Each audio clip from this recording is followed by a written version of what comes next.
बच्चों की तरबियत कैसे की जाए, स्पेशली बच्चों को इमोशनली स्ट्रांग कैसे बनाया जाए। और इमोशनली स्ट्रांग बनाना बड़ा ज़रूरी है आज के दौर में, क्योंकि आज का दौर बहुत ज़्यादा फास्ट है। आज का दौर जो है वो अनएक्सपेक्टेड है। आपको मुख्तलिफ लोग मुख्तलिफ तरीके से मिलते हैं। घर में आपकी तरबियत जिस तरह से हो रही होती है, लाड प्यार के साथ, पेरेंट्स बड़ा प्यार कर रहे होते हैं, अगर आप रो भी जाते हैं तो आके फ़ौरन से आपको प्यार करते हैं, या ख़ानदान में आपको कोई कुछ कह देता है तो आपको पैम्पर करते हैं, आपको इतना लाड प्यार करते हैं कि आपको लगता है कि दुनिया ना बहुत ज़्यादा स्वीट है।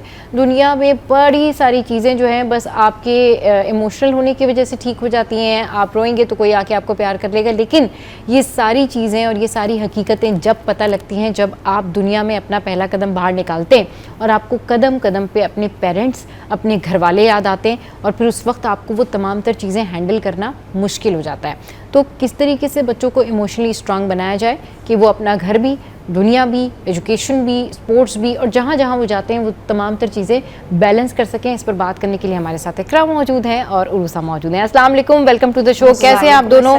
बहुत दिनों बाद दोनों जो हैं वो एक साथ हैं। हमारे ज़बरदस्त जो हैं वो गेस्ट हैं। इकरा, आपसे स्टार्ट करती हूँ, कैसे इमोशनली स्ट्रांग बनाया जाए बच्चों को? देखिए, इमोशनली स्ट्रॉन्ग का जहाँ पे वर्ड आता है और बच्चों का जहाँ पे सबसे पहले हम बात करते हैं, तो मैं ये समझती हूँ कि पेरेंट्स को सबसे पहले इमोशनली स्ट्रॉन्ग होना है। हमारे यहाँ मसला ही यहाँ से आता है कि अगर हम जब तक रूट कॉज पे नहीं पहुँचेंगे, रूट कॉज क्या है कि parents are not emotionally strong enough. ठीक है, सही।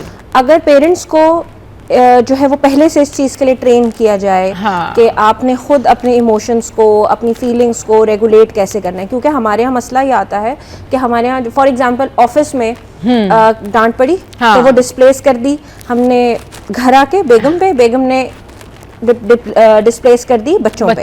तो वो इमोशनल जो एक ट्रॉमा है और वो जो डंप है, इमोशनल डंप, वो एक दूसरे के ऊपर हम लोग कॉन्स्टेंटली कर रहे होते हैं। तो सबसे पहले तो पेरेंट्स को सिखाया जाए। उसके लिए बाहर के ममालिक में तो डिफरेंट ट्रेनिंग्स होती हैं। अभी हमारे यहाँ थोड़ा सा इस चीज़ की एजुकेशन में थोड़े से हम पीछे हैं, लेकिन अब बहुत सारे इदारों ने शुरू किया है, क्योंकि अगर पेरेंट्स के इमोशन स्ट्रांग होंगे तो वो फिर स्ट्रांग इमोशंस आगे भी फॉरवर्ड करेंगे।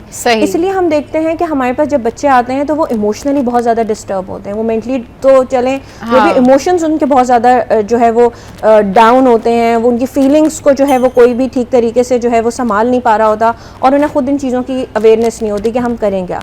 तो वो भी फिर गलत चीज़ों में अपनी एनर्जी को चैनलाइज कर रहे होते हैं, और फिर वो प्रॉब्लम बढ़ता आता है। तो मेरे ख्याल से अगर हम पहले पेरेंट्स की ट्रेनिंग के ऊपर ज़रा सा काम करें, उनको सिखाएं कि how to control, how to channelise your emotions and feelings, तो हम बच्चों के लिए फिर बहुत कुछ कर सकते हैं। उरूसा, पेरेंटिंग के ऊपर काम करना फिर बड़ा ज़रूरी है। जिस तरीके से अभी इकरा कह रही हैं कि हम कैसे समझा सकते हैं कि भाई वो आगे ग्रो अप करें, या हमारे पेरेंट्स ने जितना सॉफ्ट हार्टेड हमें ग्रो अप किया है तो वो बड़ा मुश्किल हो जाती है आगे लाइफ में लोगों को डील आउट करना। पहले तो यहाँ पे ये चीज़ समझना ज़रूरी है कि इमोशनली अनइंटेलिजेंट या ऐसा बच्चा आप रेस कर रहे हो जो कि इमोशनली इंटेलिजेंट हो, तो उसके पीछे क्या कहानी है। देखिए, जब एक अभी हाल ही में मेरे पास एक माँ अपनी बेटे को लेके आई थी और बहुत कंसर्न थी कि ये अपने इमोशंस, अपने जज्बात को इजहार नहीं कर पाता। अच्छा, अब जाहिर है आप खुद सोचें, वो बच्चा जब इजहार नहीं कर पा रहा तो सारी फैमिली डिस्टर्ब होगी, राइट? दिल भी लाइक कि पता नहीं इसके साथ क्या हो गया, ऑल ऑफ दैट। ठीक है,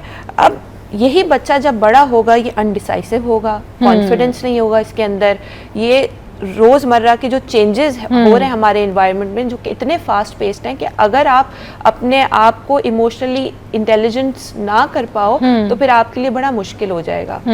देखिए, माँ बाप के लिए अभी बहुत ज़रूरी है, जैसे इन्होंने भी कहा, माँ बाप को मिसाल बनना पड़ेगा। एक बच्चा 7 साल की उम्र तक जो है उसका ब्रेन बनता है, ठीक है, और वो सारी चीज़ें देख रहा होता है इर्द गिर्द क्या हो रहा है। जब वो बच्चा ये पिकअप करेगा कि मेरे माँ बाप को जब गुस्सा आया था तो उन्होंने कैसे डील किया था, जब उनके घर वालों में कोई इशू आया था, कोई भी फाइनेंशियल हो, anything emotional even, how did they handle, जब वो ये देखेगा कि ये कैसे हैंडल हुआ है, तब वही चीज़ वो अडॉप्ट करेगा। या फिर भाई बहनों में आपस में लड़ाई हो जाती है, तो जब माँ बाप इंटरवीन करके उसको तरीके से सॉल्व करेंगे तो वो एक मिसाल बनेगी बच्चे के लिए, राइट।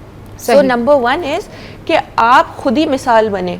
अब पेरेंट्स को क्या करना चाहिए? देखें, as I said before the show, parents don't have a manual, right? हाँ बिल्कुल, आप जैसे कह रही थी कोई रूल बुक तो है नहीं। आप जिस तरह खुद ब्रॉट अप होते हैं माँ बाप का, वही सब आगे लेके चल रहे होते हैं। तो यहाँ पे अभी शुक्र है अवेयरनेस बहुत हुई है। हाल ही में एक ड्रामा भी बहुत मशहूर आया है जिसने बहुत चीजें शिफ्ट की हैं, बहुत सोचने का तरीका शिफ्ट किया है हाँ। कि अगर बच्चे से, क्योंकि गलतियां तो होंगी, हाँ। माँ बाप से भी होती हैं, हाँ। बच्चे से भी होंगी, सही, और बच्चे के पास वो एक्सपीरियंस नहीं जो आपके पास एक्सपीरियंस है, सही। तो वो कभी ना कभी गलतियां करेगा। उस गलती अगर कर दे वो, तो फिर माँ बाप को कैसे हैंडल करना है? क्या उसको गिल्ट पे डालना है बार बार, हाँ। या फिर उसको फिर ट्रस्ट करके मौका देना है? क्योंकि आज का जो टाइम है ना, ये बहुत चेंज टाइम है। आज के टाइम में चीज़ें बहुत ज़्यादा फास्ट हैं और बहुत ज़्यादा क्रूल हैं।